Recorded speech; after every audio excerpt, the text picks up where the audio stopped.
Nếu bạn nghĩ những tòa nhà chọc trời ở Dubai hay New York đã là đỉnh cao của kiến trúc, thì có lẽ bạn đã quên mất một nửa thế giới nằm dưới mặt biển.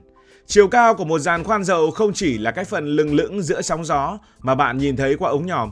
Nó giống một cái cây cổ thụ, phần rễ và thân đôi khi dài gấp 3, gấp 4 lần phần ngọn. Hãy tưởng tượng về giàn khoan Petronius ở vịnh Mexico, một gã chân dài đúng nghĩa với tổng chiều cao lên tới hơn 600 mét. Để bạn dễ hình dung, nếu chúng ta nhấc bổng nó lên và đặt giữa lòng Sài Gòn, nó sẽ cao hơn cả tòa Landmark 81 thêm một khoảng bằng một tòa chung cư quãng 40 tầng nữa. Cái kinh khủng ở đây là nó không đứng trên đất cứng. Nó đứng giữa một vùng biển sâu thăm thẳm, chống chọi với những dòng hải lưu xiết và những cơn cuồng phong nhiệt đới mà không hề nao núng. Tại sao giàn khoan dầu lại phải cao, to, khổng lồ và đâu là những kỷ lục của nó? Sự liên kết giữa các tầng của những cấu trúc này là một kỳ quan về mặt kỹ thuật hàn và đúc. Người ta không dùng những viên gạch mà dùng những ống thép siêu trọng với đường kính mà một chiếc xe tải có thể chạy lọt bên trong. Mỗi mối nối trong cái chân đế khổng lồ đó là một cuộc đấu trí của các kỹ sư, bởi chỉ cần một vết nứt li ti bằng sợi tóc, áp lực nước ở độ sâu hàng trăm mét sẽ xé toạc nó như xé một tờ giấy. Khi đứng trên đỉnh tháp khoan vào một ngày lộng gió, người ta sẽ cảm nhận được sự rung động nhẹ nhàng của cả khối thép nghìn tấn ấy. Một cảm giác vừa run sợ, vừa tự hào vì bàn tay con người dám cắm một cây gậy khổng lồ xuống tận đáy sâu của trái đất để tìm kiếm nguồn năng lượng đen. Nhưng cái sự cao lớn ấy cũng đặt ra một bài toán hóc búa. Làm sao để vận chuyển nó? Người ta phải chế tạo phần chân đế nằm ngang, kéo nó ra biển bằng những chiếc tàu chuyên dụng, rồi sau đó mới dùng hệ thống van nước phức tạp để dựng nó đứng dậy giữa biển khơi. Đó là một vũ điệu của hàng vạn tấn thép trên mặt nước, một cảnh tượng mà nếu bạn được chứng kiến tận mắt, bạn sẽ thấy mọi bộ phim kỹ xảo của Hollywood đều trở nên tầm thường. Chính cái chiều cao không tưởng này đã biến mỗi giàn khoan thành một ngọn hải đăng của trí tuệ, nơi mà ranh giới giữa bầu trời và đáy biển dường như bị xóa nhòa bởi những thanh dầm thép vững chãi. Bây giờ hãy gác chuyện chiều cao sang một bên để nói về cân nặng của những gã khổng lồ này. Nếu bạn từng thấy một chiếc tàu thủy chở khách lớn và nghĩ nó nặng, thì hãy nhân cái sức nặng đó lên khoảng 10 lần để ra được trọng lượng của một giàn khoan cố định cỡ lớn. Chúng ta đang nói về những con số hàng triệu tấn. Ví dụ như là giàn Trona ở Na Uy, quái vật này nặng tới 1,2 triệu tấn, tương đương với sức nặng của khoảng 12 tòa Empire State cộng lại. Điều điên rồ là toàn bộ cái khối lượng khổng lồ đó được giữ cân bằng trên mặt nước và đáy biển một cách hoàn hảo. Để đúc được phần chân đế bằng bê tông cho nó, người ta phải dùng đến lượng bê tông đủ để xây cả một con đập thủy điện lớn, và số thép gia cường bên trong đủ để nối dài từ cực Bắc đến cực Nam của trái đất.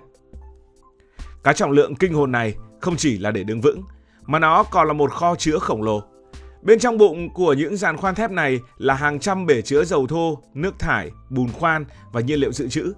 Nó giống như một thành phố tự cung tự cấp hoàn toàn. Bạn cứ tưởng tượng một ngày đẹp trời, bạn đang đứng trên một khối bê tông nặng 1 triệu tấn. Bên dưới chân bạn là hàng trăm ngàn tấn dầu đang sôi sùng sục và hệ thống máy móc gầm rú không ngừng. Sức nặng đó tạo ra một áp lực khủng khiếp lên đáy biển, buộc các kỹ sư phải tính toán kỹ lưỡng đến từng hạt cát bên dưới để đảm bảo giàn khoan không bị lún hay nghiêng sau vài thập kỷ hoạt động. Mà cũng chưa hết, sự liên kết về trọng lượng còn nằm ở việc phân bổ da thịt của giàn khoan.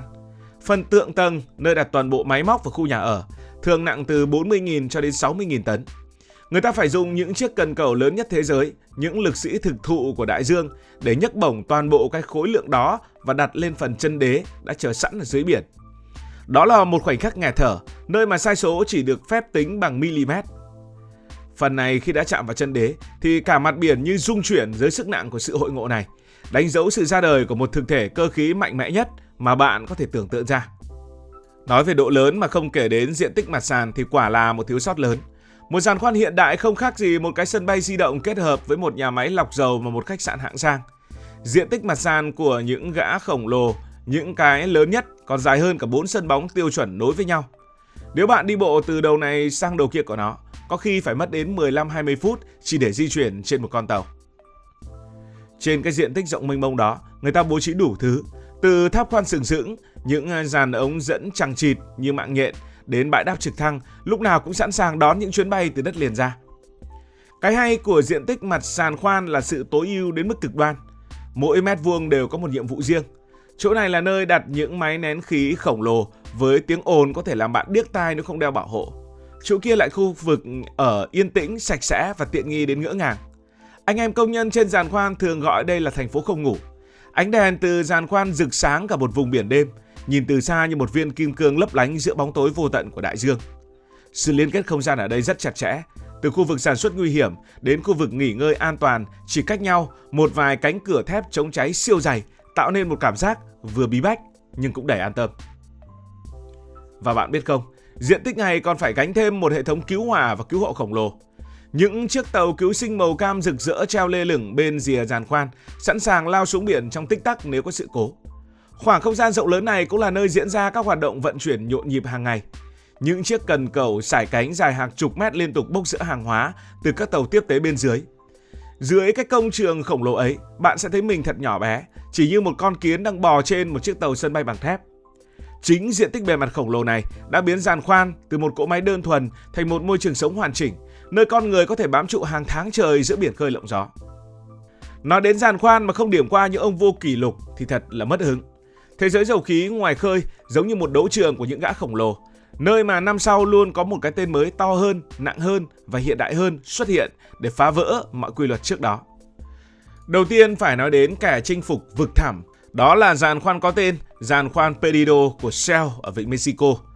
Đây là giàn khoan sâu nhất thế giới hiện nay, hoạt động ở vùng biển có độ sâu lên đến khoảng 2.450 mét. Để bạn dễ hình dung, nếu bạn thả một hòn đá từ mặt nước ngay tại giàn khoan này, nó sẽ mất rất nhiều phút để chạm đến đáy biển. Ở độ sâu đó, áp lực nước là cực kỳ kinh khủng, nhưng giàn khoan này vẫn đứng vững như một pháo đài.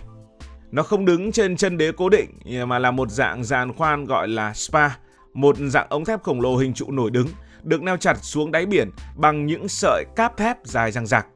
Đây chính là đỉnh cao của công nghệ neo giữ, biến một cấu trúc nặng hàng chục ngàn tấn thành một con lật đật không bao giờ đổ giữa sóng to gió lớn.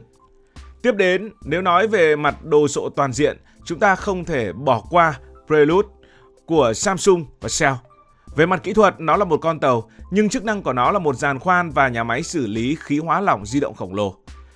Với chiều dài 488 m, nó dài hơn cả chiều cao của tháp Petronas ở Malaysia.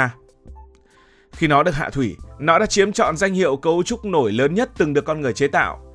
Lượng nước mà nó chiếm chỗ tương đương với 6 con tàu sân bay lớn nhất của Mỹ cộng lại. Nó không cần đường ống dẫn về đất liền, nó hút khí lên, hóa lỏng ngay tại chỗ rồi bơm thẳng sang các tàu chở khí khác. Đây chính là một nhà máy nổi thực thụ, xóa bỏ mọi giới hạn về khoảng cách địa lý trong ngành năng lượng. Và cuối cùng đừng quên, gã đồ tể phương Bắc, giàn khoan Beckett ở vùng biển Sakhalin của Nga. Đây là giàn khoan có phần thượng tầng nặng nhất thế giới, với trọng lượng khoảng 45.000 tấn. Điều kinh khủng hơn cả cân nặng chính là môi trường làm việc của nó. Nó được thiết kế để chịu được những cú va chạm với những tảng băng trôi khổng lồ, chịu được sức gió của những cơn bão tuyết vùng cực và hoạt động ổn định ở nhiệt độ âm 44 độ C. Nó giống như một pháo đài thép được bọc giáp để chiến đấu với thiên nhiên khắc nghiệt bậc nhất hành tinh. Mỗi lần nhìn vào những kỷ lục này, chúng ta lại thấy sức sáng tạo của con người là không có giới hạn. Chúng ta không chỉ xây dựng để khai thác, chúng ta xây dựng để khẳng định rằng không có vùng biển nào là quá sâu, không có vùng cực nào là quá lạnh và không có khối lượng nào là quá nặng đối với ý chí của nhân loại.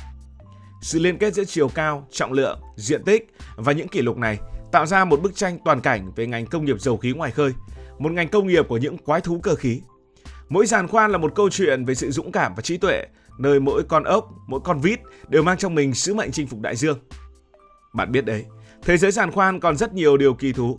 Bạn có muốn đi sâu hơn vào một chi tiết nào đó hay không? Hãy để lại chi tiết, ý tưởng và ấn tượng của bạn dưới phần bình luận. Còn nếu cảm thấy thú vị, hãy nhấn nút like và đăng ký kênh. Còn bây giờ, xin được nói lời chào, tạm biệt.